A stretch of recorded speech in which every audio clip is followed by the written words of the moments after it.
Baik, Assalamualaikum warahmatullahi wabarakatuh. Perkenalkan, nama saya Agrina Ariandani dengan NIM 233700042. Di sini saya akan menjelaskan tentang permintaan. Permintaan itu sendiri adalah keinginan konsumen membeli suatu barang pada berbagai tingkat harga selama periode waktu tertentu. Supaya lebih akurat, kita memasukkan dimensi geografis. Misalnya, ketika berbicara tentang permintaan pakaian di Jakarta, kita berbicara tentang beberapa jumlah pakaian yang akan dibeli pada berbagai tingkat harga dalam suatu periode waktu tertentu.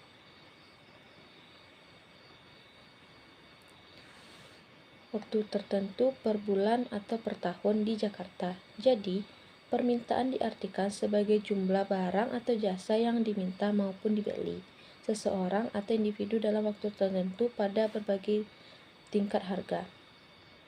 Selanjutnya, permintaan individu. Permintaan individu adalah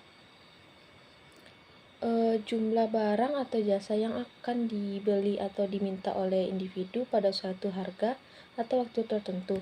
Permintaan individu mungkin mengikuti atau tidak mengikuti hukum permintaan. Artinya, ada kemungkinan permintaan suatu produk akan lebih tinggi dengan harga produk yang lebih tinggi. Selanjutnya, permintaan pasar. Permintaan pasar adalah jumlah atau suatu barang yang diingin dibeli oleh seorang konsumen pada setiap tingkat harga. Permintaan pasar selalu mengikuti hukum permintaan. Artinya, permintaan terhadap suatu produk selalu berkurang ketika ada kenaikan harga. Begitu pula sebaliknya. Selanjutnya, hukum permintaan. Hukum permintaan menyatakan bahwa jika harga suatu barang naik, maka jumlah barang yang diminta akan turun. Sebaliknya, jika harga suatu barang turun, maka jumlah barang yang diminta akan bertambah. Selanjutnya, kurva permintaan.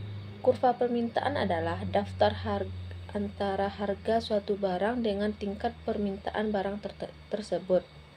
Daftar permintaan ialah suatu tabel yang memberi gambaran dalam angka-angka tertentu hubungan antara harga dengan jumlah barang yang diminta masyarakat.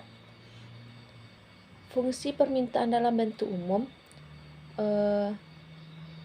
Para ekonom dalam kajiannya membagi dua kelompok permintaan konsumen sehubungan dengan perilaku konsumsinya, yaitu yang pertama, kelompok permintaan fungsional, yaitu kelompok konsumen yang meminta barang karena fungsinya atau barang memiliki daya guna. Yang kedua, kelompok permintaan non-fungsional atau permintaan ini sering disebut sebagai permintaan tidak rasional, yaitu permintaan yang bersifat tidak direncanakan atau impulsif, spekulatif, dan permintaan yang mempengaruhi efek daya guna barang. Faktor-faktor yang mempengaruhi permintaan. Faktor-faktor yang mempengaruhi permintaan adalah segala sesuatu yang dapat menyebabkan perubahan jumlah permintaan suatu barang atau jasa. Faktor tersebut dapat dibagi menjadi dua kelompok, yaitu faktor yang dapat dikendalikan oleh produsen dan faktor yang tidak dapat dikendalikan oleh produsen. Analisis permintaan. Analisis permintaan adalah proses pembelajaran faktor-faktor yang mempengaruhi permintaan suatu barang atau jasa. Analisis permintaan dapat dilakukan dengan menggunakan berbagai metode seperti analisis kuantitatif. Analisis kualitatif menggunakan data kuantitatif seperti data harga, data pendapatan, dan data jumlah penduduk untuk menganalisis permintaan. Analisis kualitatif. Analisis kualitatif menggunakan data kualitatif seperti data selera konsumen dan data promosi untuk menganalisis permintaan.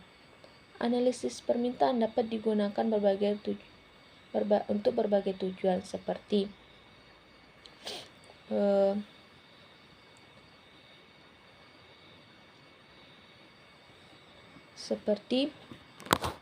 memprediksi